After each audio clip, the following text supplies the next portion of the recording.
Google pay, PhonePe বা যে কোনো অনলাইন পেমেন্ট ইউজ করেন কি? তাহলে জানিয়ে রাখবো, সেপ্টেম্বর মাস থেকে বদলে যাচ্ছে অনলাইন পেমেন্টের নিয়ম। নমস্কার, আপনারা দেখছেন কলকাতা টিভির, সঙ্গে রয়েছি আমি আয়ুষী। সেপ্টেম্বর মাস থেকে যে কোনো অনলাইন পেমেন্ট করতে গেলে কিন্তু কিছু নিয়ম বদলে যাচ্ছে। এই নির্দেশিকা জারি করেছে national payments corporation of India বা এনপিসিআই। এই নির্দেশিকা জারি করে বলা হয়েছে ইউজার ডেটা আরো সুরক্ষিত করতে, অর্থাৎ ব্যবহারকারীদের যে তথ্য রয়েছে সেটাকে আরো সুরক্ষিত করার জন্যই কিন্তু এই পদক্ষেপ। তবে কি নিয়ম বদলাচ্ছে তাও জানিয়ে রাখবো।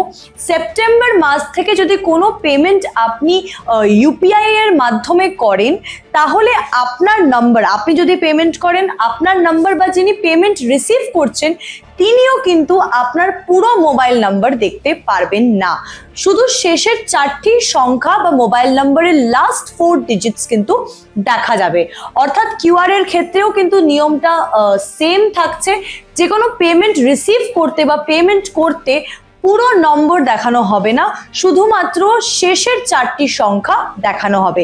এনপিসিআই এর তরফ থেকে যে নির্দেশিকা জারি করা হয়েছে সেখানে জানানো হয়েছে যে বহু ইউজার্স বা বহু ব্যবহারকারীরা অনেক সময় অভিযোগ করেছেন যে অনলাইন পেমেন্টের সময় নাম্বার দিলে বা কিউআর স্ক্যান করলে অনেক সময় তাদের নাম্বার ফাঁস হয়ে যাচ্ছে, যার ফলে কিন্তু তাদের কাছে বিভিন্ন রকমের স্ক্যাম কলস আসছে এবং বহু মানুষ কিন্তু এই স্ক্যাম কলস থ্রু অনেক টাকা পয়সাও হারিয়েছেন।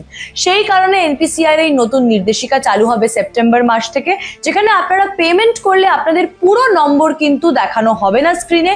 বাকি যে নম্বর 10টা ডিজিটের মধ্যে প্রথম 6টা ডিজিটের স্টার দেখানো হবে এবং শেষের 4টে ডিজিট কিন্তু আপনারা দেখতে পারবেন। কোন কোন অ্যাপের ক্ষেত্রে এই নতুন নির্দেশিকা বা এই নতুন নিয়ম লাগু হবে?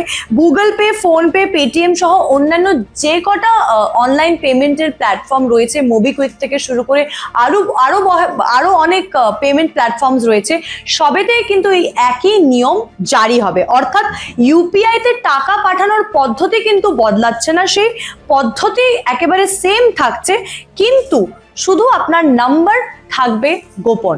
দেখতে থাকুন কলকাতা টিভি, রাত দিন 7 দিন।